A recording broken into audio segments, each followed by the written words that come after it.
Everyone, फिर से एक अमेजिंग ड्रामा लेकर आ गई हूँ। तो चलो जल्दी से वीडियो को लाइक करो और अगर अभी तक आपने इस चैनल को सब्सक्राइब ना किया हो तो प्लीज कर लो। ड्रामा की स्टार्टिंग हमारी फीमेल लीड जूही के साथ होती है, जो कि अपने 5 साल पुराने वन नाइट स्टैंड के बारे में सपना देख रही होती है। तभी इतने में उसका बेटा शायू उसे नींद से उठाता है और कहता है कि मम्मी अगर अब नहीं जागोगी ना तो आपका बेटा यहाँ पर भूखा रह जाएगा। तो जूही अपने बेटे शायू से कहती है कि तुम कितने ज्यादा हार्टलेस हो, यहाँ मेरे मास्टर ने हम दोनों को निकाल दिए और अब हमारे पास एक पैसा भी नहीं है और मेरी मॉम मुझे अभी शादी के लिए फोर्स कर रही है, इसलिए मैं अपने घर भी नहीं जा सकती हूँ और हमें यहाँ सड़क पर रहना पड़ रहा है और तुम हो कि मुझे इस तरीके से ट्रीट कर रहे हो, तुमने मुझे सोने भी नहीं दिए। ऐसा बोलकर वो उसे नकली रोकर दिखा रही होती है। तो शायू कहता है कि मम्मी देखो मेरे पास सिर्फ एक लॉलीपॉप ही बचा है और इसके बाद तो कुछ खाने को नहीं है, तो क्यों ना आप अपनी मॉम की बात मान लो और शादी कर लो। तो जूही कहती है कि बिल्कुल नहीं, मैं कभी शादी नहीं करूंगी, मैं तो अभी सिर्फ 23 साल की हूँ और मेरे पास तुम ही एक काफी हो मुझे परेशान करने के लिए। तो शायू कहता है कि मम्मी अगर ऐसा रहा ना तो हम दोनों भूखे मर जाएंगे, आप एक काम करो, आप मेरे डैडी को कांटेक्ट करो और उनसे डायरेक्टली पैसे मांग लो। इस पर जूही कहती है कि नहीं नहीं, ऐसा करना ठीक नहीं रहेगा। तो शायू कहता है कि मम्मी अगर हम ऐसा नहीं करेंगे तो भूखे रह जाएंगे, तो आप मुझे बताओ कि मेरे डैडी कौन है। तभी इतने में यहाँ पर एक कार रुकती है जिसमें से हमारा मेल लीड जियांग बाहर निकलता है और उसके साथ उसकी कंपनी का एक आर्टिस्ट मिस्टर लू भी होते हैं। फिर जूही यहाँ पर जियांग को देखने के साथ ही शायू को बता देती है कि वही तुम्हारे डैडी है। तो शायू तुरंत ही जियांग और मिस्टर लू के पास जाकर डैडी कहने लगता है। तो ये दोनों शॉक रह जाते हैं और जियांग कहता है कि मिस्टर लू क्या ये तुम्हारा नाजायज बेटा है। तो मिस्टर लू कहते हैं कि मैं एक्टिंग फील्ड में एकदम क्लीन रहा हूँ, आखिर मेरा कोई नाजायज बेटा कैसे हो सकता है, जरूर ये तुम्हारा ही होगा। फिर जियांग शायू से कह देता है कि बच्चे मैं तुम्हारा डैडी नहीं हूँ और अगर तुम खो गए हो तो पुलिस को कांटेक्ट करो, वो तुम्हारे डैडी को ढूंढ देंगे। फिर शायू यहाँ से भाग जाता है और जियांग और मिस्टर लू अपनी कंपनी में चले जाते हैं और फिर शायू यहाँ पर आकर जूही को बताता है कि मम्मी दोनों डैडी भाग गए, अब मैं क्या करूँ। तो जूही कहती है कि क्या दो डैडी, तुम्हारा सिर्फ एक ही डैडी है, वो देखो वो जो लेफ्ट में है ना वो तुम्हारे डैडी है और जो राइट में है ना वो मेरे डैडी है। तो आप बताओ तुम्हारे पास दो ऑप्शन है, हम किससे पैसे लें, तुम्हारे डैडी से या मेरे डैडी से। शायू कहता है कि हम आपके डैडी को नहीं चुन सकते क्योंकि ग्रैंड माँ उनसे नाराज है, तो इससे अच्छा रहेगा कि मेरे डैडी को ही चुन लेते हैं। तो जूही कहती है कि ठीक है फिर चलो तुम्हारे डैडी के पास। फिर दोनों यहाँ जियांग की कंपनी में आ जाते हैं, पर सेक्रेटरी गार्ड इन दोनों को रोकने लगता है और कहता है कि उनके कपड़े देखकर ही लग रहा है कि वो कहीं विलेज से उठकर आ गए हैं, तो ऐसी कंपनी में उन्हें एंट्री नहीं मिलेगी। तो जूही बताती है कि मेरा जो बेटा है ये इस कंपनी के सीईओ मिस्टर जियांग का बेटा है। तो ये सुनकर ना सेक्रेटरी गार्ड को बिलीव होता है और ना पास में खड़ी एम्प्लॉइज को, और वो लोग कहने लगी है कि आखिर मिस्टर जियांग का कोई बेटा कैसे हो सकता है, लगता है ये दोनों भिखारी यहाँ पे फ्रॉड करने आए हैं। ये सुनते के साथ ही जूही और शायू शॉक हो जाते हैं कि उन्हें भिखारी बोला जा रहा है। फिर यहाँ पर और भी सेक्रेटरी गार्ड्स आ जाते हैं इन दोनों को बाहर निकालने के लिए। तो जूही को यहाँ पर इन सभी से फाइटिंग करनी पड़ती है और ये सब देखते हुए शायू बहुत ही इंजॉय कर रहा होता है। तभी एक सेक्रेटरी गार्ड यहाँ पर जूही को मारने वाला होता है, तो शायू अपने वेपन से उसे मारता है। तभी इतने में यहाँ पर जियांग आ जाता है और सेक्रेटरी गार्ड उसे बताने लगते हैं कि बॉस ये लड़की बता रही है कि ये आपके बेटे की मॉम है और हमने यहाँ इसे निकालने की कोशिश की है, तो ये यहाँ ट्रबल क्रिएट कर रही है। तो जियांग इसे चिल्लाता है कि तुम मेरी ही कंपनी में आकर मेरे ही लोगों को मार रही हो। तो जूही कहती है कि ये तो सेल्फ डिफेंस था और वैसे भी मैं यहाँ पर तुम्हें तुम्हारे बेटे से मिलवाने के लिए आई हूँ।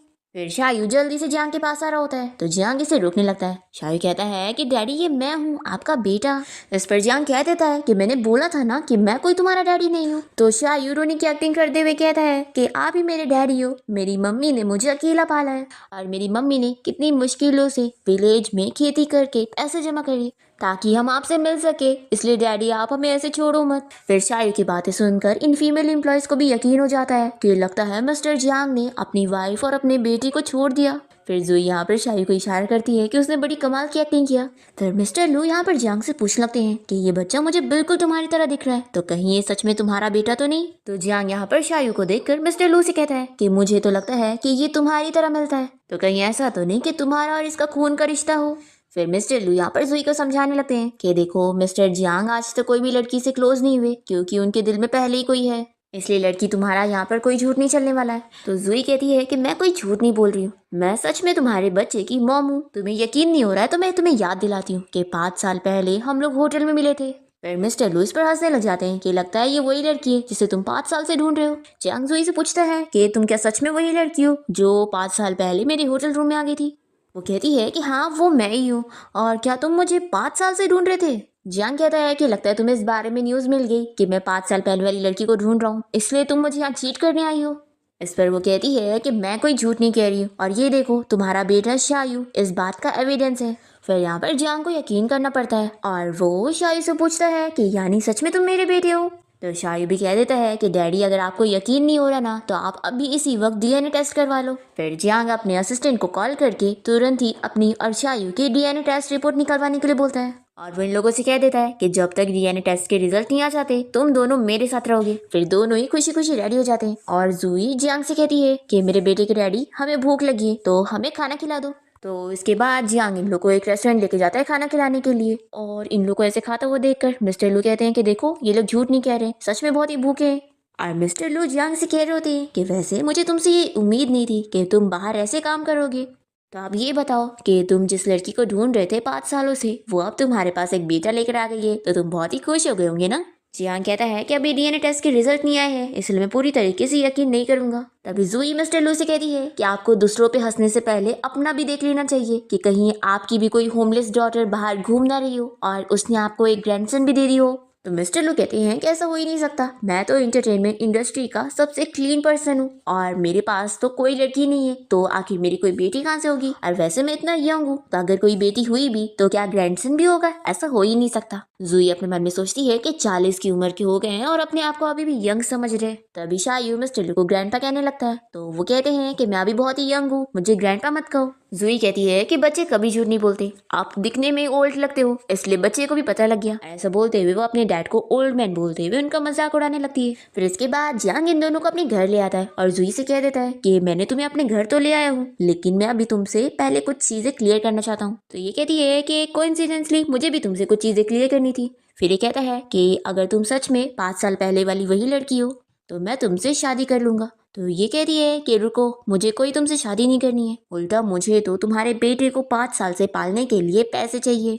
तो जियांग शौक होकर पूछता है कि क्या तुम्हें सच में शादी नहीं करनी। तो ये कहती है कि ऑफ कोर्स मैं अपनी सिंगल लाइफ में बहुत ही खुश हूँ तो आखिर मैं शादी करके कब्र में क्यों कूदूंगी। और देखो तुम्हारे लिए कितना अच्छा है ना, मैं तुमसे शादी करूंगी और फ्री में तुम्हें बेटा भी दे रही हूँ। जियांग कहता है कि बिल्कुल नहीं, अगर मुझे पता लग गया कि ये मेरा ही बेटा है तो फिर तुम्हें मुझसे शादी करनी होगी। इस पर वो पूछती है कि क्या तुम मुझे लाइक करने लग गए हो, देखो हम दोनों बड़े हैं तो इन सब चीजों की तुम्हें फिक्र करने की जरूरत नहीं है। तो वो कहता है कि मैं भी बहुत ही क्लीन पर्सन हूँ और मैं अपनी लाइफ में सिर्फ एक ही लड़की को रखना चाहूंगा और वैसे अभी तुम जैसी दिख रही हो ना वैसी लड़की को तो मैं कभी लाइक नहीं करूंगा। तो ये चिल्लाती है कि तुम कैसी बात कर रहे हो, मैं यहाँ इतनी ब्यूटीफुल सी प्यारी सी लड़की हूँ और तुम्हें याद है 5 साल पहले उस रात को तो तुम मुझ में काफी इंटरेस्ट ले रहे थे।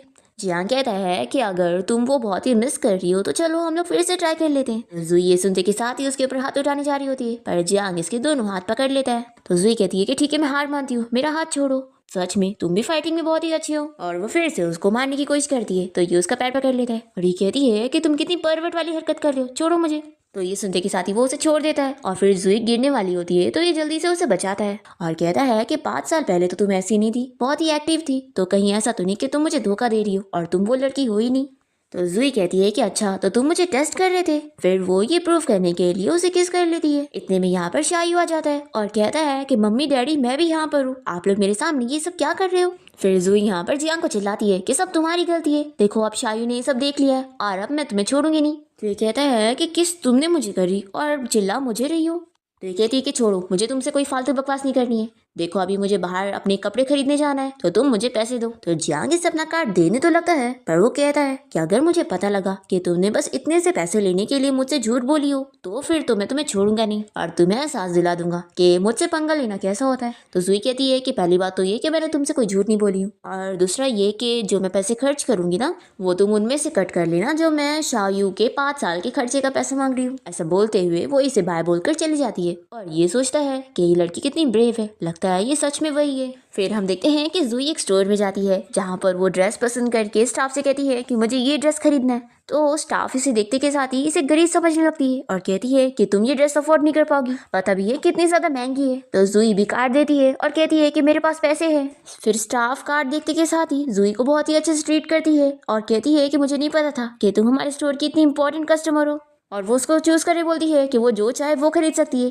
तभी यहाँ पर लीन आ जाती है और वो ये कार्ड देखकर जूई के ऊपर चोरी का इल्जाम लगाने लगती है और कहती है कि ये कार्ड तो जियांग का है तो तुम्हारे पास कैसे, जरूर तुमने चुराई होगी। तो जूई कहती है कि मैंने चुराई नहीं हूँ बल्कि जियांग ने मुझे खुद दिया है। तो लिन कहती है कि ऐसा हो ही नहीं सकता, जियांग के बारे में तो सभी को पता है कि वो आज तक किसी भी लड़की के क्लोज नहीं होता है, तो आखिर वो तुम जैसी लड़की को ये कार्ड क्यों देगा। तो इसलिए ये साबित होता है कि तुम एक चोर हो। तो जुई कहती है कि एक मुझे गरीब समझ रही है और एक मुझे चोर। तुम्हें क्या लगता है कि मुझे इतनी आसानी से कोई भी बुली कर सकता है? तो ये सुनने के बाद लेनी से और चोर चोर कहकर चिढ़ाने लग जाती है। तो जुई को भी गुस्सा आती है और वो इसका हाथ पकड़ के मोड़ देती है और कहती है कि दोबारा मेरे बारे में ऐसा कुछ बोलना मत। तो लिन कहती है कि रुको, अभी मैं तुम्हें बताती हूँ, और वो चिल्लाकर सिक्योरिटी गार्ड को बुलाने लगती है। तभी इतने में यहाँ पर स्टोर का मैनेजर आ जाता है और वो जुई के ऊपर हाथ उठाने वाला होता है, पर फिर यहाँ पर हमारा जांग आकर इसका हाथ रोक लेता है। फिर जुई यहाँ पर शायू को देखकर पूछती है कि तुम यहाँ पर क्या कर रहे हो? तो जियांग बताता है कि ये तुम्हारे साथ शॉपिंग करने आना चाहता था, तो मैं इसे यहाँ पर लेकर आ गया।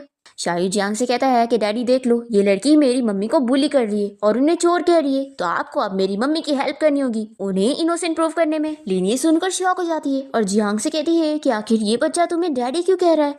तो यहाँ पर सुई उसे बताती है कि ये मेरा बेटा है और इसका। तो लिन को बिलीव नहीं हो रहा होता है। वो कहती है कि ऐसा कैसे हो सकता है? तो जुई कहती है कि मैं तुम्हें बता दूं कि डीएनए टेस्ट रिपोर्ट के रिजल्ट आते होंगे, फिर ये पता लग जाएगा। तो लिन यहाँ पर जुई को चिल्लाने लगती है कि डीएनए टेस्ट रिपोर्ट के रिजल्ट नहीं आए हैं और तुम सब झूठ कह रही हो, है ना? तो जियांग इसे चिल्लाता है कि वो जुई से इस तरीके से बात नहीं कर सकती। तो लिन जियांग से कहती है कि आखिर तुम इन चीटर्स की बातों में क्यों आ रहे हो? ये लोग फ्रॉड लोग हैं। जियांग कहता है कि डीएनए टेस्ट के रिजल्ट अभी आते ही होंगे और अगर इसने मुझे झूठ बोली होगी तो मैं तो इसे छोड़ूंगा नहीं, लेकिन अगर तुम इसके बारे में ऐसी रूमर फैलाओगी तो फिर तो मैं तुम्हें भी नहीं छोड़ूंगा। तो लिन कहती है कि देखना, रिजल्ट आएंगे ना तो तुम्हें पता लग जाएगा कि ये दोनों झूठ कह रहे हैं। तभी इतने में जियांग का असिस्टेंट उसे डीएनए टेस्ट रिजल्ट लाके दे देता है और जियांग देखता है कि ये सच में उसका बेटा है। फिर यहाँ पर शाओ कहता है कि डैडी आपको पता लग गया ना कि हम लोग झूठ नहीं कह रहे। तो जियांग कहता है कि सॉरी, मैंने तुम्हें और मम्मी को इतने सालों से सफर करवा दिया। और फिर वो यहाँ पर लिन को चिल्लाता है कि जुई अब मेरी वाइफ है और मेरे बेटे की मॉम है, तो अब मेरी हर चीज उसकी हुई, तो अगर कोई मेरी वाइफ को बुली करेगा तो मैं उसे छोड़ूंगा नहीं। फिर यहाँ पर मैनेजर और वो स्टाफ तुरंत ही उससे माफी मांगने लगते हैं। तो जुई कहती है कि ठीक है, मैंने तुम लोग को माफ की। फिर यहाँ पर लिन जियांग का हाथ पकड़ के उसे कहने लगती है कि तुम जरूर ये सब झूठ कह रहे हो ना, मैं तुमसे इतना प्यार करती हूँ, तुम ऐसा कर ही नहीं सकते। तो जियांग इसका हाथ छुड़ाकर कहता है कि तुम्हारे प्यार का मेरे से कोई लेना देना नहीं है और इसी वक्त तुम मेरी वाइफ से माफी मांगो, समझी? फिर लिन जुई को सॉरी बोलकर गुस्से में चली जाती है और जियांग यहाँ पर जुई से बताता है कि मैंने ये पूरा मॉल खरीद लिया हूँ, तो अब तुम जो चाहे वो खरीद दो। ये सुनकर जुई बहुत ज्यादा खुश हो जाती है और सारे ही कपड़े पैक करने के लिए बोल देती है और फिर वह यहाँ पर इससे कहती है कि चलो अब तुम मुझे 10 मिलियन दे दो। तो ये कहता है कि 10 मिलियन तो बहुत ही कम है, तुम एक काम करो मुझे ही ले लो। ये सुनकर ही शॉक होती है और कहती है कि नहीं, इसकी जरूरत नहीं है, तुम बस 10 मिलियन ही दे दो, वही काफी है। फिर जियांग यहाँ पर अपने असिस्टेंट को शायू को ले जाने के लिए बोलता है और वो जुई का हाथ पकड़ के उसे बाहर ले आता है। वो इसे कहती है कि तुम मुझे मेरे पैसे देने वाले हो या नहीं? मैंने बोली थी ना कि तुम्हें शायू के 5 साल का खर्चा मुझे देना होगा। ये कहता है कि मैं तुम्हें पैसे दे दूंगा, लेकिन मुझे पहले तुमसे कुछ चीजें क्लियर करनी है। तुम मुझे ये बताओ कि जब तुम प्रेग्नेंट हो गई थी तो आखिर तुम मेरे पास क्यों नहीं आई? इस पर वो कहती है कि जैसे कि तुम जानते हो कि हम लोग होटल में बाय चांस मिले थे, तो उसके बाद जब मुझे पता चला कि मैं प्रेग्नेंट हूँ तब तक तो मैं अपने माउंटेन पर थी, पर फिर मैंने सोची कि मैं तुम्हें इस बारे में बता दूँ, तो मैं वापस आई थी, लेकिन मुझे पता चला कि तुम्हारी एंगेजमेंट किसी मिस शू के साथ हुई है। तो मैं तो एक अच्छी इंसान हूँ ना, तो मुझे तुम्हारी खुशियाँ खराब नहीं करनी थी, इसलिए मैं चली गई। ये कहता है कि अगर ऐसी बात है तो फिर तुम अभी मेरे पास क्यों आई हो? तो ये इसे बता देती है कि एक्चुअली मेरी मॉम ना मुझे शादी के लिए फोर्स कर रही है और मेरे पास बिल्कुल भी पैसे नहीं है, और एक तो मैंने तुम्हें तुम्हारा बेटा भी तो दी ना, तो तुम्हें मुझे पैसे देने तो बनते ही हैं। तो ये गुस्सा होने लगता है कि तुम्हें पता है मैं 5 सालों से तुम्हें ढूंढ रहा था। ये कहती है कि तुम मुझे पैसे देने वाले हो या नहीं? तो जियांग कहता है कि ठीक है मैं दे रहा हूँ, तुम्हें कैश चाहिए या फिर कार्ड? ये सोचती है कि मेरी मॉम ने मेरा कार्ड ब्लॉक करी हुई है, तो कैश लेना ही ज्यादा बेहतर रहेगा। फिर वो जियांग को कैश के लिए बोल देती है। ये कहता है कि ठीक है मैं तुम्हें 10 मिलियन दे दूंगा, लेकिन मेरी एक शर्त है। फिर वो बोल नहीं जा रहा होता है कि ये इसे कह देती है कि देखो मैं तुमसे शादी तो नहीं करूंगी। तो ये कहता है कि ठीक है मुझे मंजूर है, लेकिन मुझे बच्चे पालने का बिल्कुल एक्सपीरियंस नहीं है और शायू को भी अभी यहाँ की आदत नहीं है, तो क्यों ना तुम बस मेरे साथ 3 महीने के लिए घर पे रह लो, ताकि शायू को यहाँ की आदत हो जाए और फिर तुम 3 महीने बाद जहाँ जाना है वहाँ चली जाना। जुई सोचती है कि अगर मैं इसके साथ इसके घर पे रहूंगी तो मेरी मॉम मुझे ढूंढ नहीं पाएगी और फिर वो मुझे ब्लाइंड डेट के लिए भी फोर्स नहीं कर पाएंगी। फिर वो इसे डील कर लेती है, पर जान के मन में तो चल रहा होता है कि अब मैंने तुम्हें ढूंढ लिया हूँ तो मैं तुम्हें कहीं नहीं जाने दूंगा और उल्टा तुम्हें मुझसे प्यार होके रहेगा।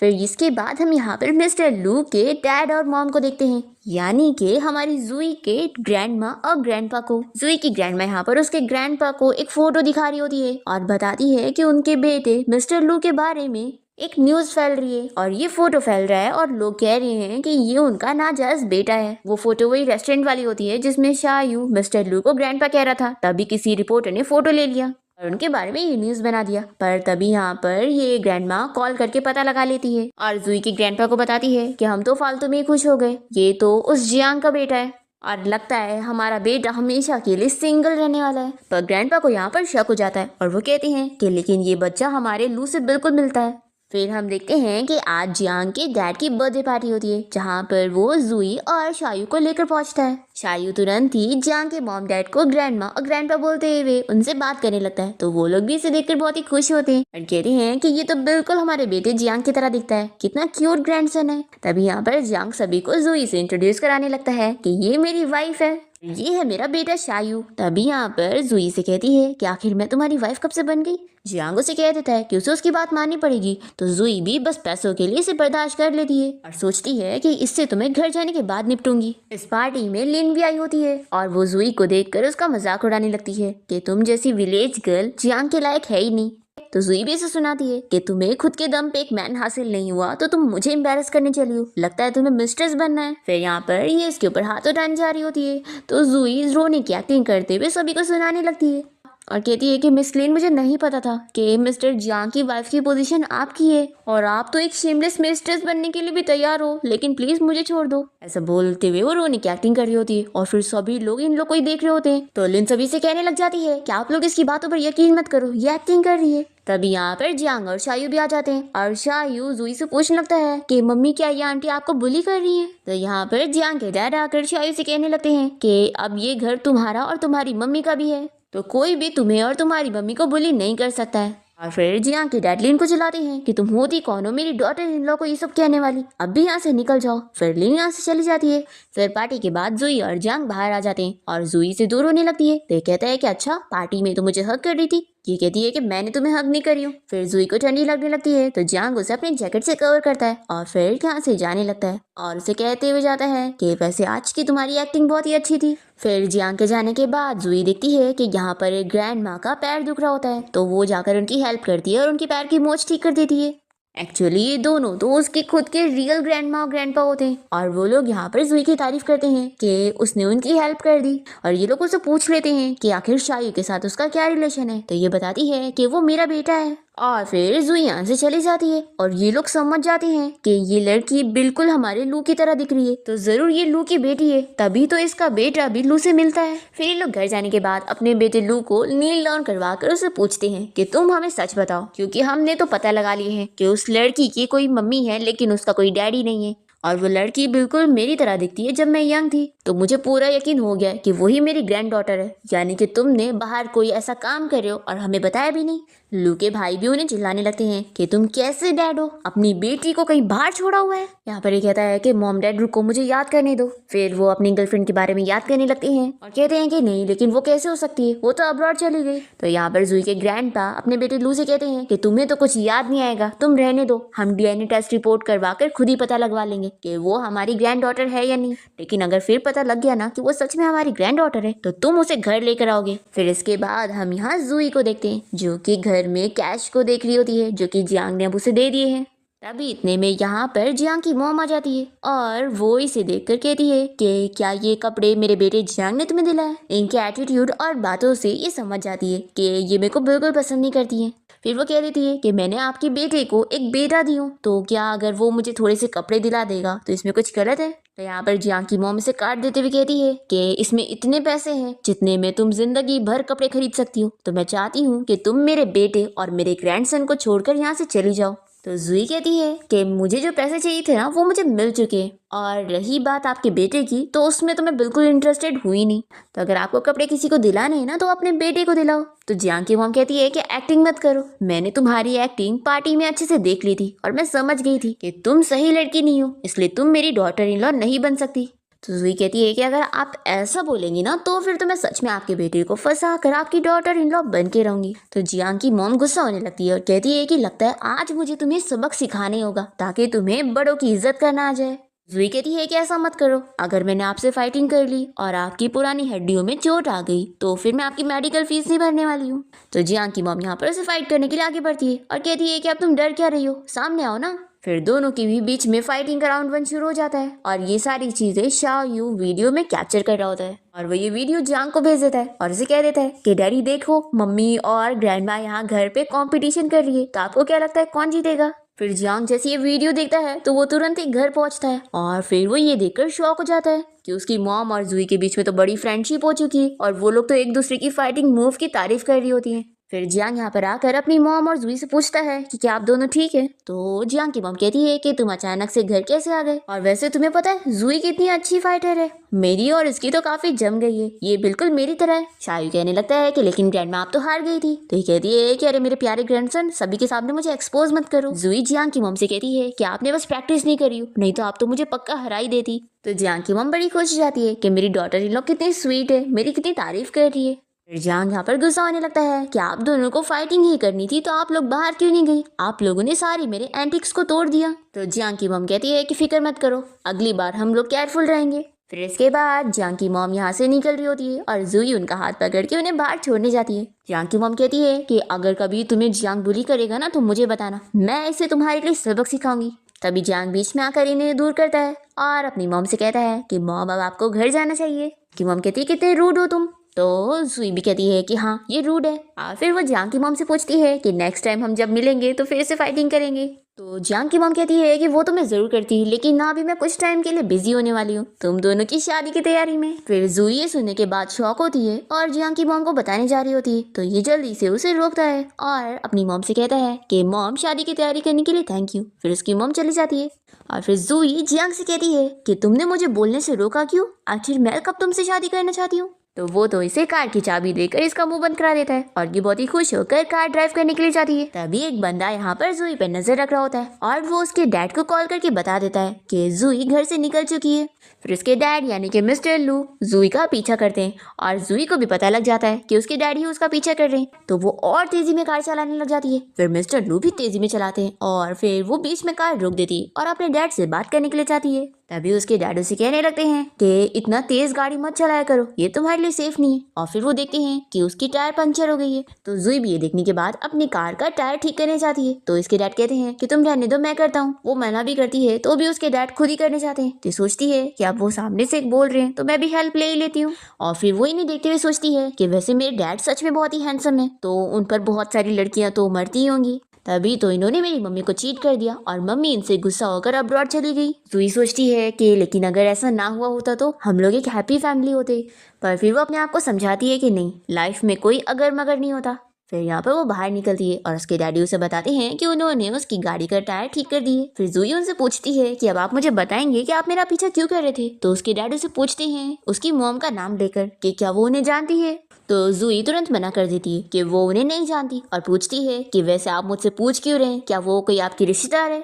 ये कहते हैं कि नहीं, वो बस मेरी पुरानी फ्रेंड है और तुम उसकी तरह दिखती हो, तो इसलिए मैं जानना चाहता था कि तुम्हारा और उसका कोई रिलेशन तो नहीं। फिर जुई यहाँ पर अपने डैड को ताना मारते हुए यहाँ से जाने लगती है और हम देखते हैं कि उसके डैड के हाथ में उसका बाल होता है, जो कि वो उसी के लिए आए थे डीएनए टेस्ट करवाने के लिए। फिर जुई यहाँ पर जियांग को उसकी कार की चाबी देते हुए चिल्लाती है कि तुमने आखिर मुझे ऐसी स्पोर्ट्स कार क्यों दी जो कि बीच रास्ते में खराब हो गई, क्या तुम मुझे मारना चाहते हो। ये सुनते के साथ ही वो तो डर जाता है और पूछता है कि क्या तुम ठीक हो। फिर वो उसे अच्छे से चेक करता है और कहती है कि मैं तो ठीक हूँ, लेकिन मैं यहाँ पर अभी तुम्हारी एक हेल्प के लिए आई हूँ। मैं चाहती हूँ कि अगर मेरी और मिस्टर लू के बारे में कोई भी न्यूज़ तुम्हें पता चलती है तो तुम उसे मीडिया तक पहुँचने मत दो, मैं नहीं चाहती कि उनकी और मेरी न्यूज़ बने। इतने में जियांग न्यूज़ देखता है जिसमें रिपोर्टर बता रही होती है कि फेमस एक्टर मिस्टर लू किसी लड़की के साथ बाहर कार रेसिंग करने गए थे और उन्होंने उस लड़की की गाड़ी के टायर को भी बीच रास्ते में ठीक किया।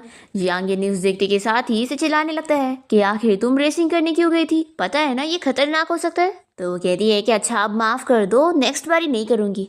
फिर ये समझाता है कि देखो तुम्हें अब याद रखना होगा कि तुम्हारे पास एक बेटा है और मैं भी तो हूँ, तो इसलिए अब दोबारा ऐसा मत करना और फिक्र मत करो, मैं अभी ये न्यूज़ हटवाता हूँ। तो जुई खुश हो जाती है। फिर इसके बाद हम देखते हैं कि जियांग यहाँ पर मिस्टर लू से मिलने जाता है और उनसे कह देता है कि मिस्टर लू मुझे आपसे ये उम्मीद नहीं थी, मैं चाहता हूँ कि आप हद में रहो और मेरी वाइफ से दूर रहो। तो मिस्टर लू भी कह देते हैं कि तुम मुझे उसके पास जाने से रोक नहीं सकते। तो जियांग गुस्सा हो जाता है और कहता है कि वो ऐसे कैसे बोल सकते हैं। तो मिस्टर जियांग इसे अपने डीएनए टेस्ट रिपोर्ट पकड़ाते हैं और फिर ये देखने के बाद तो ये भी शॉक हो जाता है कि क्या जुई आपकी बेटी है। तो मिस्टर लू कहते हैं कि मुझे भी नहीं पता था और अभी पता लग रहा है। फिर जियांग याद करता है कि उस दिन रेस्टोरेंट में जुई कह रही थी कि मिस्टर लू क्या पता आपकी कोई बाहर होमलेस बेटी हो जिसका एक ग्रैंडसन भी हो। फिर ये यहाँ पर मिस्टर लू को बहुत ही अच्छे से ट्रीट करते हुए उन्हें फादर इन लॉ बोलता है और फिर यहाँ पर मिस्टर लू इसे अपना दर्द बताने लगते हैं कि आज मैं उससे मिला और मैंने उसे बोला कि क्या वो तंगजीन को जानती है, पर वो तो मानने के लिए तैयार नहीं थी जबकि उसे पता है कि वो तो उसकी मॉम है। तो जियांग कहता है कि जरूर आपने पास्ट में ऐसे कुछ कारनामे करे होंगे तभी तो वो आपको अपने डैडी मानने के लिए तैयार नहीं है। तो मिस्टर लू कहते हैं कि ऐसा बिल्कुल नहीं है, मेरी लाइफ में जुई की मॉम के अलावा कोई नहीं आई। फिर मिस्टर लू यहाँ पर जियांग से कहते हैं कि तुम मेरी हेल्प करो ताकि किसी को भी मेरी नाजायज बेटी के बारे में पता ना चले, नहीं तो फिर मेरा एक्टिंग करियर तो खत्म हो जाएगा। तो तुम मीडिया से बात कर लो और उसकी और मेरी न्यूज़ बिल्कुल मत फैलने देना। तो जियांग कहता है कि कितना बड़ा कोइंसिडेंस है, आपकी बेटी जुई भी यही चाहती है। फिर जियांग यहाँ जुई से मिलने जाता है और तभी वो शावर लेकर बाहर निकलती है और से कहती है कि आखिर तुम इस वक्त यहाँ पर क्या कर रहे हो। तो वो इसे बताता है कि मैं तुम्हें ये गिफ्ट देने आया था, ये मेरी कंपनी की बनाई हुई नई ज्वेलरी है। तो ये पूछती है कि क्या ये सच में मेरे लिए। तो ये कहता है कि अब तुम मेरी नाम की वाइफ हो तो ये ऑफ कोर्स तुम्हारे लिए। जुई तो खुश हो जाती है कि ये मेरे ऊपर अच्छा लगेगा, तभी वो उसे पहनाने में हेल्प भी कर देता है। जुई उसे पूछती है कि मैं कैसी लग रही हूँ, तो वो उसे ब्यूटीफुल बोलकर चला जाता है और बहुत ही नर्वस होने लगता है। इतने में यहाँ पर शायू आता है और वो इसे कहता है कि डैडी मैं जानता हूँ कि आप मम्मी से शादी करना चाहते हो, तो आप फिक्र मत करो, मैं आपकी हेल्प करूंगा। फिर इसके बाद हम देखते हैं कि जुई एक रेस्टोरेंट में जाके ड्रिंक कर रही होती है, तभी एक बंदा उसके पास आकर उसमें इंटरेस्ट लेने लगता है और वो उसे ड्रिंक ऑफर करना चाह रहा होता है और उसे टच करने लग जाता है। तो जुई उसे पंच मारती है और कहती है कि वो बात कर रहा है तो उसे हाथ क्यों लगा रहा है। फिर ये बंदा जुई पर गुस्सा हो जाता है और यहाँ पर गार्ड्स को बुला लेता है जुई को पकड़कर उसे माफी मंगवाने के लिए। पर जुई तो बहुत ही अच्छी फाइटर होती है, वो इन सभी को मार गिराती है।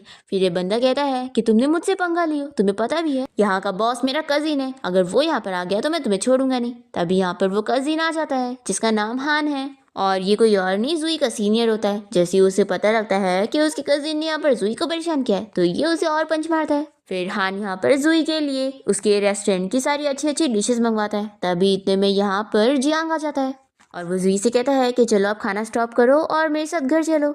तो हान कहता है कि तुम हो कौन और जुई को खाने से क्यों रोक रहे हो, वो खाएगी, तुम अपना काम करो। तो ये कहता है कि तुम्हें पता भी है मैं जुई का हस्बैंड हूँ। तो यहाँ पर हान भी कहता है कि हस्बैंड हो तो क्या हुआ, जुई को ऐसे मेरे सामने कोई भी ऑर्डर नहीं दे सकता। फिर यहाँ पर दोनों ही आर्ग्यूमेंट करने लगते हैं और फाइटिंग स्टार्ट करने वाले होते हैं। तो जुई इन लोगों को रोकती है और कहती है कि यहाँ रेस्टोरेंट में नहीं बल्कि बाहर चल के लड़ते हैं। फिर ये लोग बाहर जाते हैं और जुई मजे में खाना एंजॉय करते हुए इन लोग की फाइटिंग देखने लगती है, पर इतने देर तक वो इन लोग को देखते हुए बोर होकर सो जाती है। और फिर काफी देर बाद उठने के बाद उन लोग से पूछती है कि क्या अब तुम लोग की फाइटिंग खत्म हुई, तो कौन जीता। फिर दोनों उसे गुस्से में देख रहे होते हैं। तो जुई यहाँ पर जियांग को बताती है कि ये मेरा सीनियर ब्रदर है और हान को बताती है कि ये मेरे बेटे का डैडी है। फिर इसके बाद जुई यहाँ पर अपने सीनियर से काफी सारी बातें कर रही होती है अपने मास्टर के बारे में और दूर से जियांग इन लोग को देखकर जेलस होता है। फिर इसके बाद जुई और जियांग घर आ जाते हैं और फिर जुई यहाँ पर शायद से कहती है कि देखो मैंने तुम्हारे लिए लॉलीपॉप लेकर आई हूँ। फिर वो ये देखकर बहुत ही खुश हो जाता है। जियांग कहता है कि अगर मेरे बेटे को ये पसंद है तो मैं तुम्हें हर दिन दिला दूंगा। फिर जुई यहाँ पर शायू को लॉलीपॉप लेने से रोकती है और कहती है कि पहले तुम मुझे ये बताओ कि तुम्हारे डैडी को इस बारे में कैसे पता चला कि मैं बाहर में थी। फिर शायू यहाँ से भागने की कोशिश करता है तो वो पकड़ लेती है। तो ये कहता है कि मम्मी सॉरी। तभी जियांग शायू की साइड लेते हुए उसे कहता है कि छोटा बच्चा है ना, उसे छोड़ दो। तो ये इसे गुस्से में देखती है। फिर ये कहता है कि हाँ इसे सिखाना जरूरी है।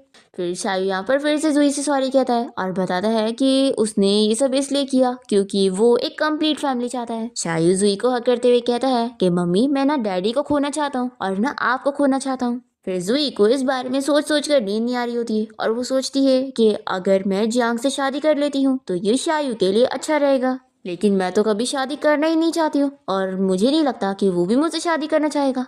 वो अपने आप को समझाती है कि ठीक है बस और सोचने की जरूरत नहीं है, अब बस मैं सो जाऊँ। वो कितनी मुश्किलों से सोने की कोशिश करती है। फिर नेक्स्ट डे जुई के डैड उसे बाहर मिलने के लिए बुलाते हैं। तो वो कहती है कि ये मुझे यहाँ पर क्यों बुलाया हुआ है। तो वो यहाँ पर जुई को बता देते हैं कि मुझे पता लग गया है कि मैं तुम्हारा डैडी हूँ और देखो मुझे तो इस बारे में पता ही नहीं था क्योंकि तुम्हारी मॉम तो मुझे छोड़कर चली गई थी और मैं बस तुमसे चाहता हूँ कि तुम इस बारे में किसी को मत बताना क्योंकि मैं नहीं चाहता हूँ कि इस चीज की वजह से मेरा करियर खराब हो। जुई को बुरा लगता है कि आपको बस अपनी करियर की पड़ी है। वो कह देती है कि कि ठीक है, मैं समझ लूंगी कि मेरा कोई डैडी है ही नहीं। ऐसे बोलकर वो गुस्से में जाने वाली होती है तो उसके डैड उसका हाथ पकड़ के रोकते हैं। तभी इतने में लीन इन दोनों को देख लेती है और इन लोग की जल्दी से फोटो लेने लग जाती है। जुई के डैड उसे कहते हैं कि तुम गुस्सा क्यों हो रही हो, मुझे जियांग ने बताया था कि तुम भी तो यही चाहती हो ना। जुई कहती है कि ठीक है, मैं आपसे गुस्सा नहीं होंगी। ऐसा बोलकर वो चली जाती है। आर्लिन यहाँ पर सोचती है कि अब मैं इस लड़की को सबक सिखाऊंगी। फिर ये नेक्स्ट डे जियांग की मॉम को बाहर मिलने के लिए बुलाती है। जियांग की मॉम यहाँ पर लिन से पूछती है कि तुम तो वही लड़की हो ना जिसे उस दिन पार्टी में निकाला गया था, आखिर तुम्हें मुझसे क्या काम है। तो ये बताती है कि एक्चुअली मैं जियांग को लाइक करती हूँ और मैं नहीं चाहती हूँ कि कोई और लड़की उसे धोखा दे, इसलिए मैं आपको उस जुई की असलियत दिखाना चाहती हूँ। और फिर ये इन्हें मिस्टर लू और जुई की वो फोटो दिखा देती है और कहती है कि देखो ये आपके बेटे के पीठ पीछे कैसा काम कर रही है, तो ऐसी लड़की उसकी वाइफ बनने लायक है नहीं। जियांग की मम्मी से फोटो लेकर कह देती है कि तुम इसके बारे में किसी और को मत बताना। लिन कहती है कि आंटी मैं जानती हूँ, मैं आखिर जियांग की रेपुटेशन क्यों खराब करूंगी। फिर जियांग की मॉम से ये कहते हुए यहाँ से चली जाती है कि वो इस चीज से डील कर लेंगी और लिन को लगता है कि अब ये जुई को निकाल देंगी। फिर इसके बाद हम देखते हैं कि जुई यहाँ पर जियांग के पास जाकर अपने डैड की बुराई कर रही होती है कि देखो कैसे बुरे है वो, अगर उन्हें बच्चा चाहिए नहीं था तो बच्चा किया क्यों, और मुझे कह रहे थे कि मैं इस बारे में किसी को ना बताऊं। सच में तो ये कहता है कि सच में वो बहुत ही बुरे हैं, उन्होंने तुम्हें बुली किया है ना, तो मैं जाकर उन्हें बुली करता हूँ, तुम रो मत, नहीं तो मैं इसी वक्त ही उन्हें काम से निकाल दूंगा। तो जुई इसके लिए मना कर देती है कि रहने दो, ये बहुत ही हार्टलेस होगा। फिर वो इसे बताता है कि वैसे कल एक पार्टी होने वाली है और तुम्हें उसमें वही नेकलेस पहन के आना होगा, ठीक है, क्योंकि वो मेरा प्रोडक्ट का लॉन्च इवेंट है। जुई अपसेट होती है इसलिए वो आने से मना कर रही होती है। तो ये उसे बताता है कि पार्टी में बहुत ही अच्छे खाने के लिए स्नैक्स भी रहेंगे। तो जुई खाने की लालच में मान जाती है। दूसरी तरफ यहाँ पर मिस्टर लू की मॉम उन्हें घर पे पकड़ लेती है और कहती है कि ये बताओ कि मेरी ग्रैंड डॉटर की डीएनए टेस्ट रिपोर्ट का क्या हुआ। तो वो कहते हैं कि अभी टेस्ट रिपोर्ट के रिजल्ट आए नहीं है। तो मिस्टर लू की मॉम उन्हें चिल्लाती है कि तुम हमें झूठ कह रहे हो, टेस्ट रिपोर्ट तो देखो आ चुकी है। फिर ये नील और नौकर माफी मांगते हैं और इनकी मॉम इन्हें स्टिक से मारती है और कहती है कि तुमने हमसे इतनी बड़ी बात छुपा के रखे थे। तो वो कहते हैं कि अभी मेरी शूटिंग स्टार्ट होने वाली है और मैं इस न्यूज को फैलने नहीं दे सकता हूँ। तो इनकी मॉम इन्हें और मारती है कि तुम्हें बस अपनी काम की पड़ी है और बेटी की कुछ पड़ी ही नहीं। ये कहते हैं कि मेरी भी तो कुछ इज्जत है ना, उसकी मॉम मुझे छोड़कर चली गई तो आखिर मैं उससे कैसे लेने जाऊँ। तो फिर इनकी मॉम यहाँ पर बीमार उनकी एक्टिंग करने लगती है और फिर इनके डैड कहने लगते हैं कि ये देखो ब्रेसलेट, ये मेरी ग्रैंड डॉटर इन लोग के लिए मैंने लिया हूँ। देखो मैं नहीं जानता कि तुम दोनों वाइफ और हस्बैंड के बीच में क्या प्रॉब्लम हुई है, लेकिन अपनी वजह से अपनी बेटी की तो लाइफ मत खराब करो और कम से कम उसके लिए अपने इस करियर को और अपनी इस इज्जत को पीछे रखते हुए उसे घर लेकर आओ। फिर मिस्टर लू अपने मॉम डैड की बात मानते हुए जुई से मिलने के लिए जाते हैं। फिर इसके बाद जुई यहाँ पार्टी में जाने के लिए तैयार हो जाती है और वो यहाँ जियांग से पूछती है कि मैं कैसी लग रही हूँ। तो वो कहता है कि बहुत ही ब्यूटीफुल, मैंने तुमसे ब्यूटीफुल लड़की अब तक नहीं देखा। तो वो कहती है कि तुम्हें स्वीट बातें करना आता है, तो चलो सिर्फ शायू की वजह से ही मैं तुम्हारे साथ पार्टी में चलने के लिए मान रही हूँ। और वो उसका हाथ पकड़ लेती है। तो वो कहता है कि अचानक से तुम इतनी ज्यादा प्रोएक्टिव कैसे हो गई। तो बताती है कि तुम्हें पता नहीं है, ऐसी पार्टियों में बहुत सारी लड़कियां होती है जो तुम्हारे पीछे जरूर पड़ी होंगी, तो उन्हें तुमसे दूर रखने के लिए और अपनी जगह बनाने के लिए ये करना पड़ेगा। तो ये सुनकर ये से पूछता है कि हमारे बीच में क्या रिलेशन है। तो वो कहती है कि फेक कपल का। तो ये सुनकर जियांग को अच्छा नहीं लगता। वो मन में सोचता है कि उसे इसके साथ फेक कपल नहीं बल्कि रियल कपल बनना है। जुई कहती है कि सोच क्या रहे हो। तभी ये जल्दी से उसे अपने क्लोज कर लेता है और दोनों ही एक दूसरे को देखते रह जाते हैं। इतने में यहाँ पर शायू आ जाता है और कहता है कि मम्मी डैडी अब यहाँ पर मत शुरू हो जाना, चलो जल्दी, हम लोग को जाने के लिए देर हो रही है। फिर तीनों ही साथ में पार्टी में पहुंचते हैं और जियांग और जुई को साथ में देखकर सभी लोग इन लोग के कपल को पसंद कर रहे होते हैं। इस पार्टी में लिन भी आई होती है और वो जियांग की मॉम को साइड में ले जाती है बात करने के लिए। जियांग की मम्मी से कह देती है कि देखो अब यहाँ तुम सभी के सामने फिर से मत शुरू हो जाना, मैं अपनी डॉटर इन लॉ को जानती हूँ और मेरी बेटी ने अगर उसे सिलेक्ट किया है तो वो एक अच्छी लड़की है, तो तुम्हें इन सब में इन्वॉल्व होने की जरूरत नहीं है और मेरी डॉटर इन लॉ का नाम खराब करने की कोशिश करोगी तो तुम्हारे साथ अच्छा नहीं होगा। लिन को गुस्सा आती है और ये सोच लेती है कि आज मैं जुई की असलियत सभी को दिखा के रहूंगी। ये बड़ी से स्क्रीन पे सभी को वही जू की फोटो दिखा देती है और फिर सभी लोग यहाँ पर बातें करने लगते हैं कि सच में मिस्टर जियांग की वाइफ जुई का इस बंदे के साथ क्या रिलेशन है। जुई यहाँ पर सच बताने का सोचती है तो उसे अपने डैड की बात याद आती है कि वो बिल्कुल नहीं चाहते हैं कि उसके बारे में किसी को भी पता चले, नहीं तो उनका करियर खराब हो जाएगा। पर फिर जैसे ये कुछ बोलने जा रही होती है इतने में उसके डैड यहाँ पर खुद ही आ जाते हैं और वो रिपोर्टर्स को बता देते हैं कि जुई उनकी नाजायज बेटी है और ये प्रूफ करने के लिए उनके पास डीएनए टेस्ट रिजल्ट भी है। तो रिपोर्टर्स यहाँ पर मिस्टर लू से कहते हैं कि आप जो कह रहे हैं इसकी वजह से आपके फैंस को कितना दुख पहुंचेगा। तो मिस्टर लू अपने फैंस को सॉरी बोलते हैं और कहते हैं कि लेकिन इस वजह से मैं अपनी बेटी को हर्ट होने नहीं दे सकता हूँ। अगर उसे कोई बुली करता है तो मेरा यहाँ सच बताना तो बनता ही है। फिर लिन चिल्लाने लग जाती है कि आखिर ऐसे कैसे वो उसके डैड हो सकते हैं। तभी यहाँ पर जियांग अपने सिक्योरिटी गार्ड को बुलाकर इसे बाहर करवाता है और जुई अपने डैड से अभी भी गुस्सा होती है कि आखिर आपने सभी को सच क्यों बता दिया। तो वो कहते हैं कि अब वो उसे अपनी बेटी के तौर पे एक्सेप्ट करना चाहते हैं। तो वो तो बहुत गुस्सा होती है और कह देती है कि आपका मेरे साथ कोई रिश्ता नहीं है। तभी यहाँ पर उसकी ग्रैंडमा आकर उसे मनाने लगती है, पर जुई यहाँ पर अपने ग्रैंडमा की कोई बात नहीं मानती और वो जियांग से कहती है कि मैं थक गई हूँ तो हम लोग घर चलते हैं। फिर जुई यहाँ से जाने के बाद उसके ग्रैंडपा यहाँ पर मिस्टर लू से कहते थे कि उन्हें जुई को मनाना पड़ेगा उसे माफी मांगकर। दूसरी तरफ जियांग यहाँ जुई को घर लाने के बाद उसके पैर में मेडिसिन लगा देता है क्योंकि हील्स की वजह से उसके पैर में चोट आ गई थी। वो इसे कहता है कि तुम अपसेट मत हो, मैं तुम्हारे लिए तुम्हारे डैड से डील कर लूंगा और उनका करियर खराब कर दूंगा। तो ये कहती है कि नहीं ऐसा मत करो, आखिरकार वो मेरे डैड है। तो ये कहता है कि लेकिन उन्होंने अपनी वाइफ और अपनी बेटी को छोड़ दिया तो वो अच्छे इंसान नहीं है और उनका सफर करना तो बनता है। तो ये कहती है कि हाँ वो बहुत ही बुरे डैड है, मैं उन्हें अपना डैड नहीं मानूंगी। तो ये कहता है कि फिक्र मत करो, मैं हूं ना तुम्हारे साथ, और उसके सर पर टच करने लगता है। तो ये कहती है कि तुम ये क्या कर रहे हो, और वैसे भी अब काफी रात हो गई है तो तुम मेरे रूम से बाहर निकलो। तो जियांग इसके पास जाकर उसे रेस्ट करने का बोलकर चला जाता है। फिर नेक्स्ट मॉर्निंग जब जुई अपने रूम से बाहर आती है तो वो देखती है कि उसके डैड यहाँ उसके घर आकर उसके सारे काम कर रहे हैं और वो जुई को देखते के साथ ही उसे बताने लगते हैं कि उसकी ग्रैंडमा ने यहाँ पर उसके लिए सूप भेजी हुई है और उसके अंकल यानी कि उनके भाई ने यहाँ पर उसके लिए गिफ्ट भेजा है। जुई कहती है कि आप चले जाओ यहाँ से, मैं आपके साथ वापस नहीं जाने वाली हूँ। तो ये कहते हैं कि प्लीज अपने डैडी को माफ कर दो, देखो आप मुझे अपनी गलती का एहसास हो गया है। तो जुई कहती है कि मैं तभी आपको माफ करूंगी जब मेरी मॉम आपको माफ करेंगी। तो जुई के डैड कहते हैं कि ठीक है, मैं तुम्हारी मॉम के पास जाता हूँ ताकि तुम दोनों माँ बेटी मुझे माफ कर दो और मान जाओ। और फिर जुई के डैड जल्दी जल्दी से उसकी मॉम से मिलने के लिए यहाँ से चले जाते हैं और जुई को तो पता होता है कि मेरी मॉम इतने गुस्से वाली है, वो नहीं मानेंगी। तभी इतने मेरे से इसकी मॉम की कॉल आ जाती है और वो जुई को चिल्लाने लगती है कि आखिर वो उनके पीठ पीछे यहाँ पर उसके डैड से कैसे मिल सकती है। तो जुई सोचती है कि अब इस बार मम्मी से मुझे कौन बचाएगा, पिछली बार तो मेरे सीनियर ने मुझे बचा लिया था। तभी यहाँ पर शायू आ जाता है और कहता है कि मम्मी आप फिक्र मत करो, डैडी है ना आपको प्रोटेक्ट करने के लिए। तो जुई कहती है कि लेकिन मुझे तो तुम्हारे डैडी से हेल्प मांगने के लिए शर्म आ रही है। तो शायू कहता है कि मम्मी फिक्र मत करो, मेरे पास एक रास्ता है। दूसरी तरफ हम देखते हैं कि जियांग अपने ऑफिस में होता है और लिन यहाँ पर उससे मिलने आई होती है। वो उसे चिल्लाता है कि कल जो तुमने प्रेस कॉन्फ्रेंस में हरकत की थी उसकी वजह से अब मैं तुम्हें अपनी कंपनी से फायर कर रहा हूँ। लिन यहाँ पर माफी मांगती है कि मुझे नहीं पता था कि मिस्टर लू तो उस जुई के डैडी है।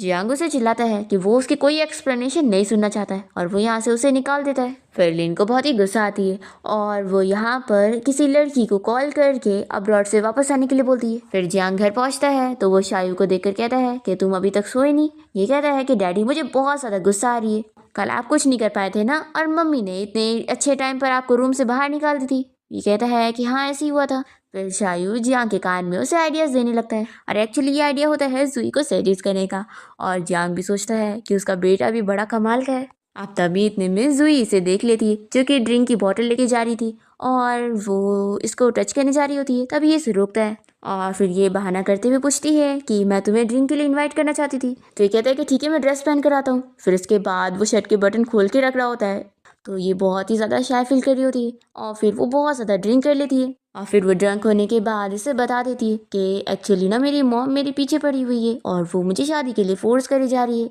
और मैं उनसे फाइट नहीं कर सकती हूँ, इसलिए अब तुम्हें मुझे प्रोटेक्ट करना होगा। तो जियांग भी उससे प्रॉमिस कर लेता है कि मैं तुम्हें प्रोटेक्ट करूंगा। जुई खुश हो जाती है कि तुम कितने अच्छे हो, रुको मैं तुम्हें और ड्रिंक देती हूँ। पर ड्रिंक की बोतल खाली हो गई होती है तो कहती है कि रुको मैं और लेकर आती हूँ। इतने में जियांग उसे रोकता है और कहता है कि तुम अब काफी ड्रंक हो गई हो तो चलो मैं तुम्हें सोने के लिए लेकर चलता हूँ।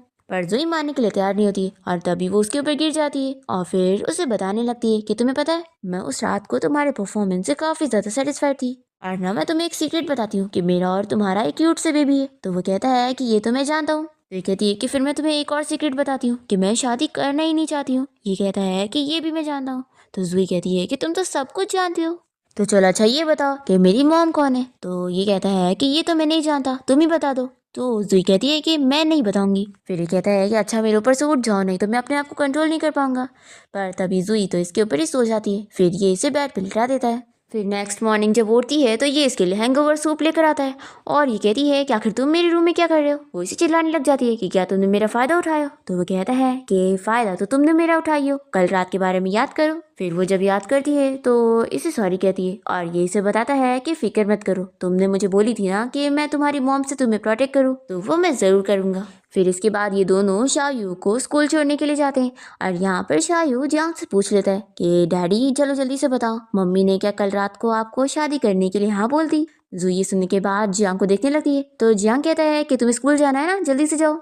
अब तभी इतने में एक कार रुकती है और यहाँ पर जुई की मॉम आई होती है। उन्हें देखकर जुई डरने लगती है और जियांग के पीछे आकर उसे कहती है कि तुमने बोला था ना कि तुम मुझे बचाओगे, तो अब तुम्हारी बारी है। जुई की मॉम उसे डांटने लगती है तो जियांग कहता है कि मदर इन लॉ हम लोग साथ में बैठकर भी बात कर सकते हैं। फिर यहाँ पर जुई का सीनियर हान भी आया होता है तो ये उससे बात करने लग जाती है और इन लोग को देखकर जियांग जेलस होता है। इसके बाद जुई अपनी मॉम को बताती है कि एक्चुअली मैं खुद इसे ढूंढने यहाँ पर नहीं आई थी, उल्टा इसने खुद डीएनए टेस्ट करवा के मेरे बारे में पता लगा लिया और इसने खुद ही हमारी रिलेशनशिप को पब्लिक कर दिया और मुझे तो इसमें फोर्स किया गया है।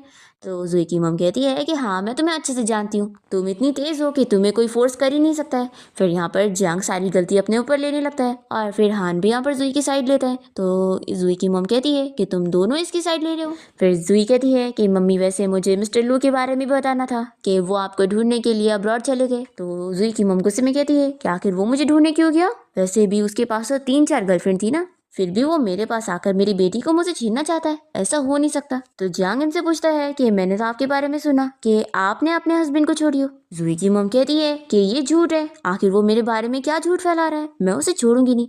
तो यहाँ पर जुई कहती है कि मॉम मैं आपके फुल सपोर्ट में हूँ। तो जुई की मम कहती है कि तुम्हें क्या लगता है तुम मुझसे ये कुछ अच्छे वर्ड्स बोल लोगी तो मैं तुम्हें माफ करूंगी। फिर जुई भागने लगती है और उसकी मॉम उसके पीछे जाती है। फिर जुई की मॉम और हान यहाँ से चले जाते हैं तो जुई यहाँ पर जियांग को थैंक्स बोलने लगती है कि तुम्हारी वजह से मैं अपनी मॉम से मार खाने से बच गई। तो ये कहता है कि थैंक्स की जरूरत नहीं, क्योंकि मैंने तुमसे जो प्रॉमिस किया था वही पूरा किया हूँ। जुई तो यहाँ पर बड़ी खुश हो रही होती है कि आज मैं अपने सीनियर के साथ बाहर डिनर पे जा रही हूँ। फिर जुई हान के साथ रेस्टोरेंट गई होती है और अपना डिनर एंजॉय कर रही होती है। तभी यहाँ पर अचानक से वो उसे प्रपोज करने लगता है और अपनी फीलिंग्स बता देता है कि वो उसे काफी टाइम से लाइक करता है और उसे शादी भी करना चाहता है। पर जुई उसे साफ मना करती है कि वो तो उसे हमेशा ब्रदर समझते आई है और वो शादी करने के इरादे में बिल्कुल नहीं है। ऐसा बोलकर वो डिनर छोड़कर जाने लगती है तो ये यहाँ पर इसे रोकने लगता है और फिर यहाँ पर जियांग आ जाता है और फिर वो यहाँ पर हान को चिल्लाने लगता है कि तुम जुई से दूर रहो तो ज़्यादा बेहतर रहेगा। हान जुई से पूछता है कि क्या तुम इस जियांग को चुन रही हो, तो ये कहती है कि मैं किसी को भी नहीं चुन रही हूँ। तो हान कहता है कि अगर ऐसी बात है तो मैं और जियांग तुम्हारे लिए फेयर कंपटीशन करना चाहते हैं। पर जुई यहाँ पर हान की बात नहीं सुनती है और जियांग को लेकर बाहर चली जाती है और इसे बताती है कि हान को मैंने हमेशा एक ब्रदर समझी हूँ और मैं नहीं चाहती हूँ कि मैं उसे डिले करूँ। जियांग कहता है कि मैं जानता हूँ और वैसे मैं तुम्हें बता दूँ कि मैं हमेशा तुम्हारा वेट करने के लिए तैयार हूँ, तो मैं बस तुमसे यही चाहता हूँ कि जब भी तुम्हारा मन बन जाए कि तुम अब शादी करने के लिए तैयार हो तो तुम सबसे पहला ऑप्शन मुझे रखना और मुझे कंसीडर करना। जियांग यहाँ पर जुई का हाथ पकड़ के उसे अपनी फीलिंग्स के बारे में बताने लगता है कि मैं सच में सीरियस हूँ और मैं सिर्फ हमारे बेटे की वजह से नहीं बोल रहा हूँ, मैं सच में तुम्हें लाइक करता हूँ इसलिए तुमसे शादी करना चाहता हूँ। ये कहती है कि किसी को लाइक करना क्या होता है, तो ये कहता है कि इसका जवाब तो मैं तुम्हें नहीं दे पाऊंगा लेकिन एक दिन तुम्हें ये फील करवा के रहूंगा। जुई कह देती है कि लेकिन अभी तो मैं तुमसे शादी करना नहीं चाहती हूँ। तो ये कहता है कि ठीक है मैं तुम्हारा इंतजार करूंगा। तभी इतने में हम देखते हैं कि इन दोनों को शू अपनी कार में बैठकर देख रही होती है जो कि जियांग की एक्स गर्लफ्रेंड है।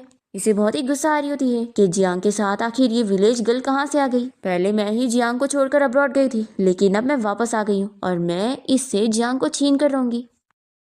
फिर नेक्स्ट मॉर्निंग जुई जब अपने बेटे को स्कूल के लिए तैयार करती है अभी वो यहाँ पर जियांग को किसी की लड़की के साथ बातें करते हुए देखकर कहती है कि आखिर ये लड़की कौन होगी।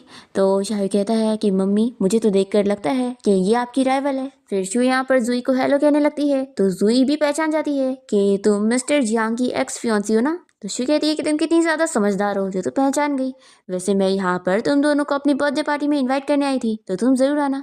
तो जुई कहती है कि बर्थडे पार्टी में तो केक्स होते हैं तो फिर तो मैं ज़रूर आऊँगी। फिर यहाँ पर जियांग भी मान जाता है कि ठीक है जैसा तुम बोलो। फिर शू के यहाँ से जाने के बाद जुई कहने लगती है कि आखिर मुझे इतना बुरा क्यों लग रहा है। तो शायू कहता है कि मम्मी आप जेलस हो रही हो। फिर जियांग जुई से बात करने की कोशिश करता है तो वो इसे इग्नोर करते हुए शायू को बाहर लेकर जाती है। फिर शायू इन लोग को बाय बोलकर स्कूल चला जाता है और फिर जुई यहाँ पर जियांग को इग्नोर करने लगती है। तो ये कहता है कि क्या हुआ, तुम शू की वजह से जेलस हो रही हो तो फिर आखिर तुम उसकी बर्थडे पार्टी में जाने के लिए क्यों हाँ बोल दी। ये कहती है कि मुझे केक्स पसंद है इसलिए, और तुम हंसो मत, ठीक है, ऐसा बोलकर उसे अपने क्लोज करती है। तभी यहाँ पर जियांग तो उसे किस कर लेता है, तो ये जल्दी से उसे दूर कर देती है। फिर शायू स्कूल से घर आने के बाद जियांग से कहता है कि डैडी, मैं पहले तो आपकी और मम्मी की शादी के लिए बहुत ही खुश था, लेकिन आज आपने जो किया है ना, उसकी वजह से मैं बहुत ही डिसअपॉइंटेड हो चुका हूँ। आखिर आपने उन आंटी शू को घर पे क्यों लिया था? तो ये कहता है कि मैं उसे दरवाजे से भगा थोड़ी ना सकता था। तो शायू कहता है कि फिर आपको उनकी बर्थडे पार्टी में जाने के लिए हाँ तो नहीं बोलना चाहिए था। तो जियांग कहता है कि मैंने नहीं, तुम्हारी मम्मी ने हाँ बोली है। तो शायू कहता है कि आप कितने बुद्धू हो, मम्मी ने तो बस ऐसे ही पोलाइटली हाँ बोल दी थी, लेकिन आपको कोई मौका देकर इस पार्टी में जाने के लिए मना करना चाहिए था। फिर जियांग शू को बाहर मिलने के लिए बुलाता है और उसे उसका बर्थडे गिफ्ट देता है और कह देता है कि मैं तुम्हें ये पहले से ही दे रहा हूँ क्योंकि मैं तुम्हारी पार्टी में नहीं आने वाला हूँ। हाँ, जब तुम मेरे साथ शादी कैंसिल करके अब्रॉड चली गई थी तब से ही हमारे बीच में सब कुछ खत्म हो गया था, इसलिए तुम मेरे पीछे पड़ना छोड़ दो तो ही तुम्हारे लिए बेहतर है। ऐसा बोलकर ही चला जाता है। फिर वो जब घर आता है तो जुई तो यहाँ पर पार्टी में जाने के लिए रेडी होती है। तभी वो उसे बताता है कि आज हम बर्थडे पार्टी में नहीं जाएंगे बल्कि तीनों मिलकर अम्यूजमेंट पार्क में जाएंगे।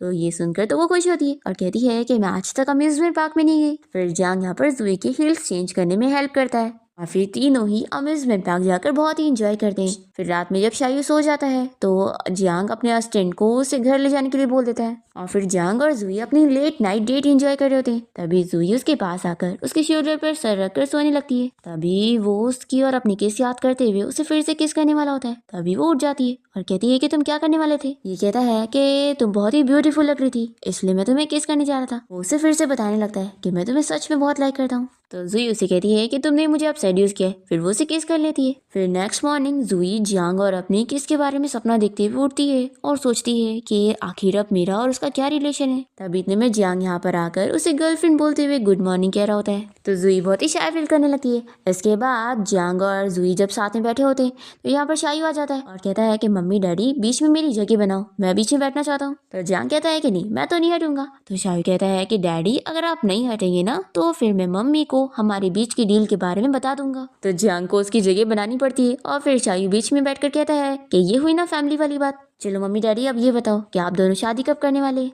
तो जियांग बताता है कि जब तुम्हारी मम्मी रेडी होगी तभी हमारी शादी होगी। इतने में यहाँ पर जियांग की मॉम आ जाती है और वो कहती है कि चलो तुम दोनों को अब वेडिंग ड्रेस ट्राई करने जाना होगा। तो ये सुनने के बाद शायू तो बहुत ज्यादा खुश हो जाता है कि मम्मी वेडिंग ड्रेस पहनने वाली है। फिर इसके बाद जुई यहाँ वेडिंग ड्रेस में रेडी हो जाती है और जैसे ही जियांग उसे देखता है तो बहुत ही खुश होने लगता है। हम देखते हैं कि शू ने जियांग की मॉम को बाहर मिलने के लिए बुलाई होती है।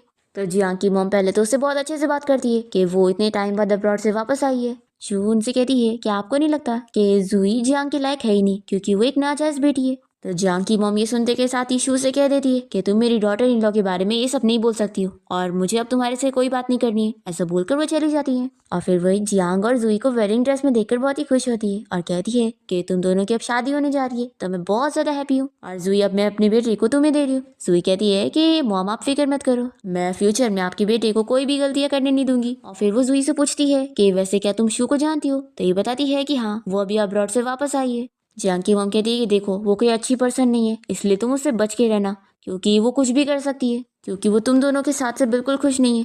सुई कहती है कि मॉम आप फिक्र मत करो, हम लोग ऐसे लोगों पे ध्यान ना दे तो ज्यादा बेहतर रहेगा और वैसे भी आप और मैं तो फाइटिंग में माहिर है ही, हमें कोई बुली नहीं कर सकता। तो जियांग की मॉम कहती है कि हाँ ये तुमने सही कहा। फिर उसके बाद जुई अपने बेटे शायू को स्कूल से पिक करने के लिए जाती है और तब यहाँ पर हान भी आया होता है और वो जुई से कहता है कि मैं तुम दोनों को घर ले जाने आया हूँ। तभी इतने में यहाँ पर जियांग भी पहुंच जाता है। तो शायू से देखकर खुश जाता है कि मेरे डैडी भी यहाँ पर आ गए। जियांग कहता है कि हाँ, अगर मैं यहाँ पर नहीं आता तो मेरे बेटे और मेरी वाइफ को तो कोई और ही लेकर चला जाता। फिर जियांग और हान को ऐसे एक दूसरे से जेलस होता हुआ देखकर जुई सोचती है कि यहाँ का एटमोस्फियर कैसा बन गया है। फिर इसके बाद ये सभी साथ में मिलकर बाहर डिनर पे जाते हैं और जियांग और हान एक दूसरे से आर्ग्यूमेंट ही कर रहे होते हैं। जुई इन लोग को वार्न करती है कि अगर तुम दोनों यहाँ पर झगड़ा करोगे और मुझे ठीक से खाना नहीं खाने दोगे तो मैं तुम दोनों को ही मारूंगी। तो ये लोग कहते हैं कि ठीक है, हम तुम्हारी सुनेंगे। फिर वो लोग शांति से खाना खाने जाते हैं और दोनों को ही एक ही चीज खानी होती है। तो दोनों ही गुस्सा होने लगते हैं और जुई इन लोग को देख रही होती है कि इनका झगड़ा तो खत्म ही नहीं होता। फिर डिनर के बाद वो हान से बाहर अकेले ही बात करती है और उससे समझा देती है कि वो उसे कभी पसंद नहीं करने वाली है क्योंकि वो उसका सिर्फ हमेशा ब्रदर रहेगा। फिर वो भी मान जाता है कि ठीक है। तो वो कहता है कि ठीक है, मुझे तुम्हारा डिसीजन मंजूर है, अगर तुम्हें जियांग पसंद है तो मैं तुम दोनों को सपोर्ट करूंगा। तभी शायू यहाँ पर जियांग के साथ होता है और जियांग कहता है कि आखिर तुम्हारी मम्मी हान से क्या बात कर रही होगी। तो ये कहता है कि डैडी आप मम्मी से डायरेक्टली पूछ लेना ना। तो ये कहता है कि नहीं, अगर मैं उसे पूछूंगा तो उसे ऐसा फील होगा कि मैं उसे कंट्रोल कर रहा हूँ। फिर हम देखते हैं कि जुई अपने रूम में होती है, तभी इतने यहाँ पर जियांग आ जाता है और इसे देखकर वो पूछती है कि आखिर तुमने इतनी ड्रिंक क्यों कर ली है, क्या तुम हान की वजह से ड्रिंक कर रहे थे। ये कहता है कि तुम मुझे बताओ कि आखिर तुम्हारा और हान का क्या रिलेशन है। तो ये इसे पकड़ के कहती है कि तुम कान खोल कर सुनो, मैं और हान सिर्फ ब्रदर और सिस्टर है और कुछ भी नहीं, और मैं सिर्फ एक ही पर्सन को लाइक करती हूँ और वो सिर्फ और सिर्फ तुम हो। ये सुनते के साथ ही जियांग यहाँ पर इसे केस करने लगता है। फिर वो उसे कहता है कि क्यों ना हम लोग शायू को एक सिस्टर भी दे दे। ये सुनते के साथ ही इसे चिल्लाती है और कहती है कि अब भी रूम से बाहर निकलो, ठीक है, और सोने जाओ। फिर उसे जाना ही पड़ता है और ये सोचती है कि अच्छा हुआ मैं तो बच गई, मैं भी बहुत ही यंग हूँ और फिर से प्यार के चक्कर में पड़ने वाली थी। फिर नेक्स्ट मॉर्निंग जियांग और शायू जब अपने स्कूल और ऑफिस के लिए यहाँ से चले जाते हैं तो जुई अपना लगेज लेकर इसके घर से निकलने लगती है और सोचती है कि मैं अपने बेटे शायू के लिए सॉरी हूँ, लेकिन मैं कुछ नहीं कर सकती, मुझे उसके डैडी से दूर रहना ही होगा, नहीं तो फिर मैं उसके जाल में फंस जाऊंगी और जो अपना मजे करने वाला फ्यूचर था वो खराब कर लूंगी। ऐसा बोलकर वो चली जाती है। फिर शायू स्कूल से घर आने के बाद जियांग को इस बारे में आके बताता है कि मम्मी घर से भाग चुकी है और वो हम दोनों को छोड़कर चली गई। ये सुनते के साथ ही जियांग जल्दी से जुई के रूम में आता है और देखता है कि वो उसके लिए नोट छोड़ कर गई है जिसमें उसने लिखी होती है कि मैं अब यहाँ से जा रही हूँ, तुम शायू का ख्याल रखना। फिर ये याद करता है कि इसने जुई को बोला था कि क्यों ना हम शायू को एक सिस्टर दे दे। इसे बहुत ही पछतावा होता है कि मैं इतना जल्दी में था कि मैंने उसे डरा ही दिया और वो मुझसे डर के भाग गई। शायू कहता है कि मेरी मम्मी तो किसी से भी नहीं डरती है, तो आखिर वो आपसे कैसे डर सकती है। जियांग कहता है कि तुम बड़ों की बात नहीं समझते हो। तो शायू कहता है कि नहीं, मैं तो सब समझता हूँ और देखो मैं नहीं चाहता आप मम्मी को वापस लेकर आओ।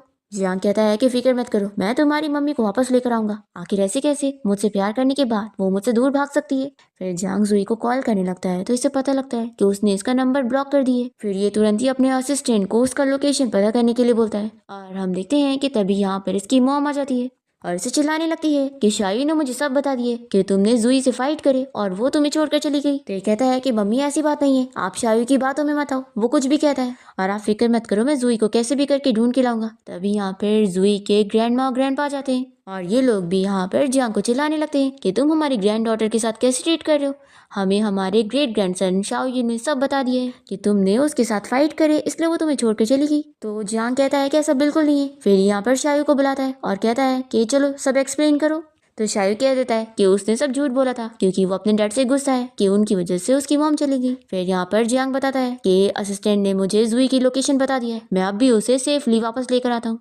तभी जियांग की मॉम से आइडिया देती है कि क्यों ना उसे वापस लाने के बजाय तुम ही उसके साथ जाके रह लो और मैं यहाँ पर तुम्हारे बेटे शायू का ख्याल रख लूंगी। फिर जियांग यहाँ पर जुई के घर पे पहुंचता है तो वो इसे देखकर कहती है कि तुम यहाँ पर कैसे आ गए। ये कहता है कि क्या तुम मुझे अंदर नहीं लोगी। फिर वो इसे ले लेती है तो ये कहता है कि आखिर तुम ऐसी जगह पे क्यों रह रही हो। जुई कहती है कि देखो अब तुम जाओ यहाँ से। तो ये बताता है कि नहीं, अब मैं भी तुम्हारे साथ इसी घर में रहूंगा और तुम फिक्र मत करो, मैं तुम्हारा सारा काम करके दूंगा क्योंकि मुझे तुम्हारा ख्याल रखना है। जुई तो नहीं मान रही होती है पर फिर भी जियांग यहाँ पे रहता है और उसके लिए सारा काम करता है और उसका बहुत ही अच्छे से ख्याल रखता है।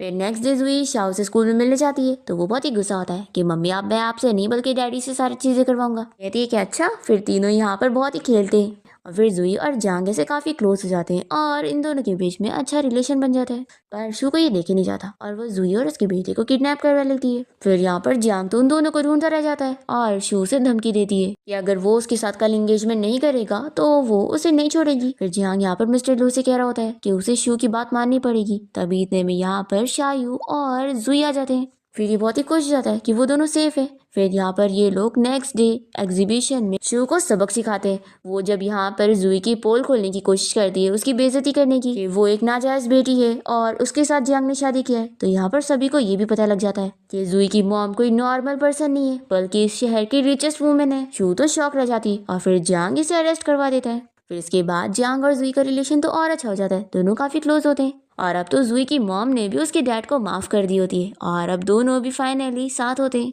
फिर इन लोग की पूरी फैमिली यहाँ विलेज में साथ में सेलिब्रेट करने आते हैं और जुई की ग्रैंडमा कह देती है कि अब उसे और जियांग को शादी कर लेनी चाहिए। फिर जियांग और जुई अकेले बात करने जाते हैं और वो इसे कहती है कि वैसे तो मैंने हमेशा से सोच के रखी थी कि मैं कभी शादी नहीं करूंगी क्योंकि मुझे अपनी लाइफ एंजॉय करनी थी और मैं सब जगह बस ट्रैवल करना चाहती थी, लेकिन अब तुम्हें पता है मैं बहुत अलग हो चुकी हूँ। अब तो मुझे अकेले रहने में बोर फील होता है और मुझे किसी का साथ चाहिए। जियांग कहता है कि तो क्या तुम मेरा साथ एक्सेप्ट करोगी। तो वो कहती है कि हाँ मुझे तुम चाहिए हो। तो चलो अब हम शादी कर लेते हैं। ये सुनकर जियांग शॉक रह जाता है। तो ये कहती है कि ये कौन सा एक्सप्रेशन है, लगता है तुम मुझसे शादी नहीं करना चाहते। तो ये कहता है कि बिल्कुल नहीं, मैं तुमसे शादी करना चाहता हूँ, हम जल्द से जल्द शादी करेंगे। फिर वो नर्वस होते हुए सब बताने लगता है कि उससे शादी करने के लिए उसने कब से प्लानिंग करके रखा था और वो क्या क्या चीजें करने वाला है। तभी अचानक से जुई उसे किस कर लेती है और कहती है कि ये सारी बातें अब हम कल करेंगे और अभी हम अपना प्रेजेंट एंजॉय करते हैं। और फिर दोनों ही बहुत ज्यादा हैप्पी होते हैं और इसी के साथ इस ड्रामा की हैप्पी एंडिंग हो जाती है।